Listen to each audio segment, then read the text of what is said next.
and welcome to Round Robin. I'm your host, Robin McCormick, with the City of Hampton's Communications and Marketing Department. And today we're going to talk about something a little difficult. It's the issue of gangs. Hampton has some gangs, all cities do. It's not a problem unique to Hampton, but it's a problem we can't ignore because if we do, it'll get worse. So we have a guest today, Police Officer Ray Feliciano. Welcome. Hi. Ray, you work with the gang unit. Yes, ma'am. And what we're going to talk about today is a little bit, I think, about what gangs are, how they recruit, maybe some signs people can look for to help the police, and also what you all are doing about it so that people understand we aren't ignoring this issue. And it's a national issue. It's not unique to here. So tell us a little bit what kind of gangs operate in Hampton or Hampton Roads. Maybe you even have the broader perspective. In Hampton, what we predominantly see is the gang called the Bloods, and they have their origins back from Los Angeles, California.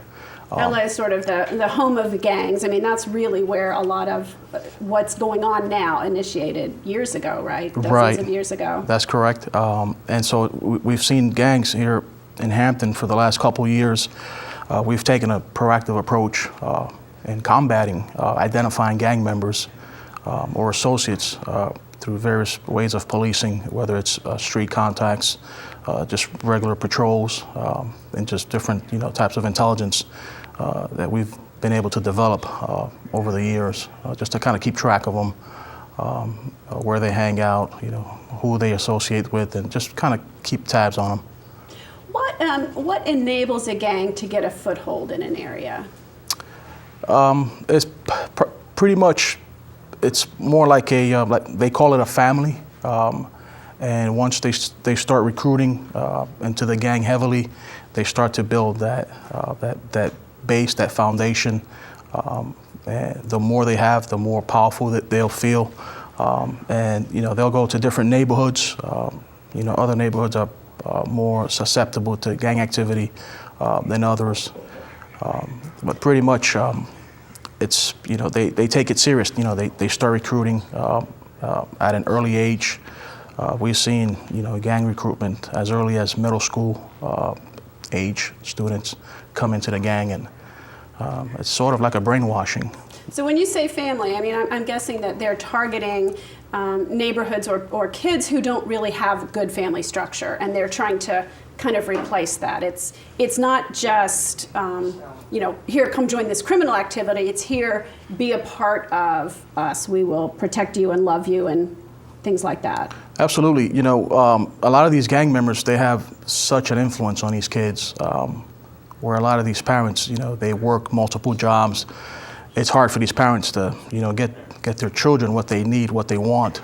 So a lot of these kids, they fall into these traps where these gang members will just show a lot of, love, but they do it in a negative way. And they show them a lot of money, and they say, well, if you can be part of my family or my group, this is what we can do for you.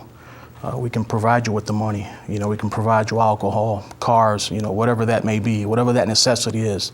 Or you think it's a necessity. Right. It's a void that a lot of these kids have, and that's what they're looking for. They're looking to fill that void, and unfortunately, they go to gangs. And the gangs, they offer these things, and they get trapped into thinking that it's a good thing when in actuality it's not. It's very negative for them. Then they start committing crimes, and then by that time it's already too late. These kids are already too deep into it to get out of it. Well, that's one of the things I've heard about gangs is that actually, if a kid wants out, it's not easy to do. Well, it really depends on the gang and whoever the leader is. Some gangs allow you to just walk away, and never wear the color of the gang. There are certain rules that they go by.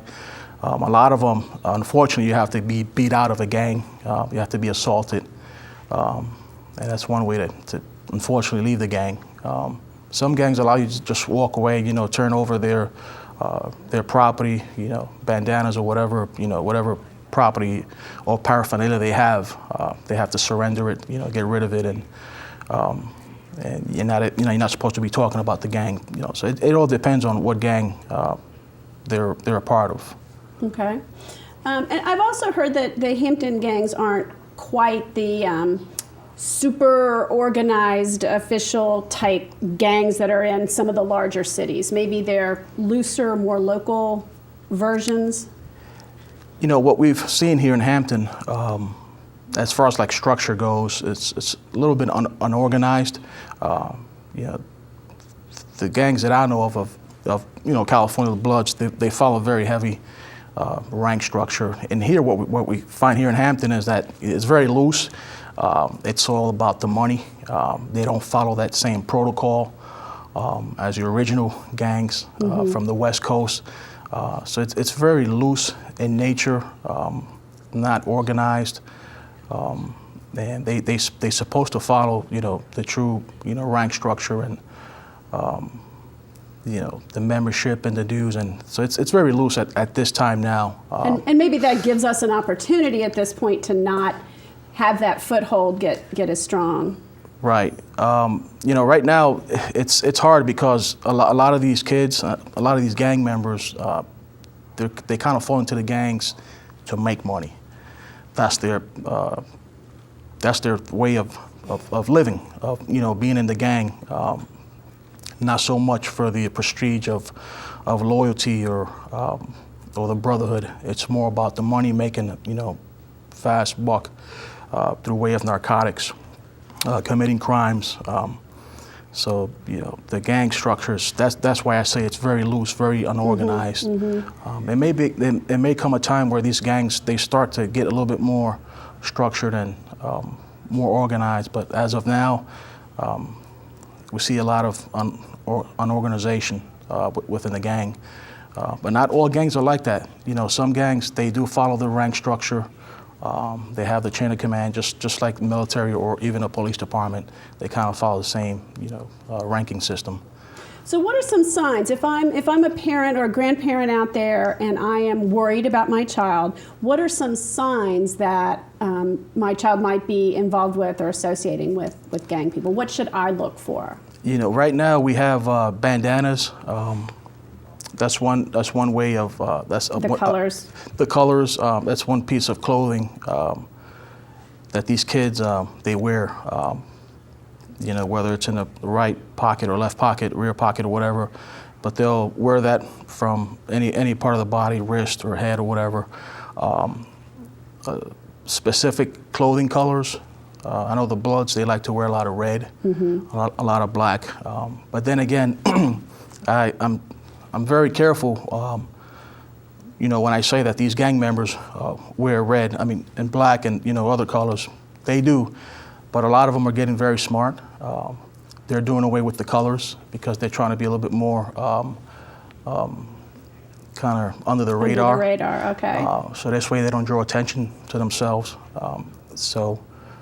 Predominantly, that's the way they'll rep their gang, by wearing either a red shirt, something that has red in it, or black, specifically to the Bloods. Right now, what we're seeing is they're wearing plastic beads around their necks. That's another way of representing their gang. There's several, other ways, whether it's jerseys with a specific number on it. Like a football jersey kind of a thing. Yeah, but football jersey or a baseball jersey. And see, those blend in. Like, how would you know that was gang related? You just think, oh, that's sports. Yeah, you really wouldn't know unless, you know that person to be a gang member.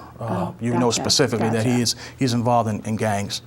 But a lot of them are getting very, very smart. And, they're not wearing the bandanas or the colors like they used to, because it draws attention. Not only to the law enforcement community, but to someone that's actually trained or has some type of knowledge when it comes to, gang membership. But through the colors, through hand signs, another way of identifying gang membership through the form of graffiti. A lot of these gang members like to use graffiti to kind of create intimidation and fear within a community or an apartment complex.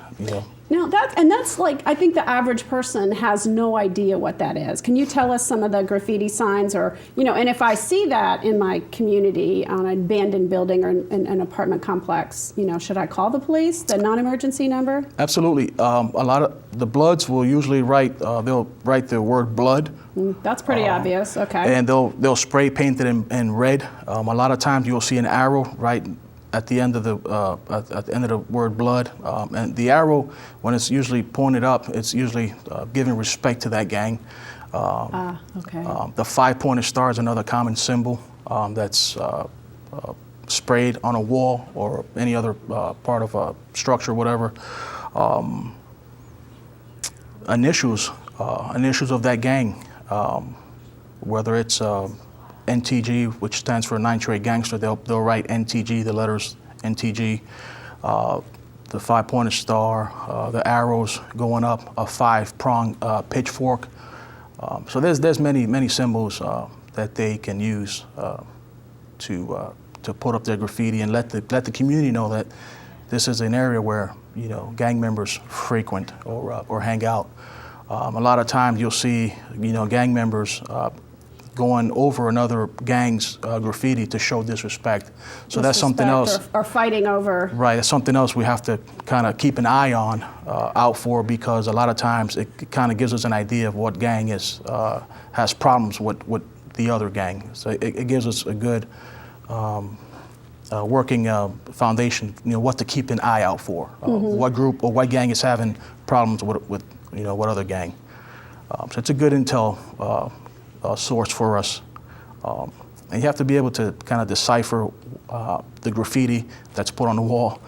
And it helps if you can decipher or decode some of the language or some of the graffiti that's being put up on a wall. Very, very good intelligence for us. So one of the things we're doing now with this Safe and Clean campaign in the city of Hampton is really asking residents to partner with the police and with city officials in terms of letting us know where this is going on, because we can't be everywhere at all times. You guys obviously do a great job at getting out there. You've got a great arrest record, but we need a little more help. I think the best thing we can do is be more vigilant as far as suspicious activity.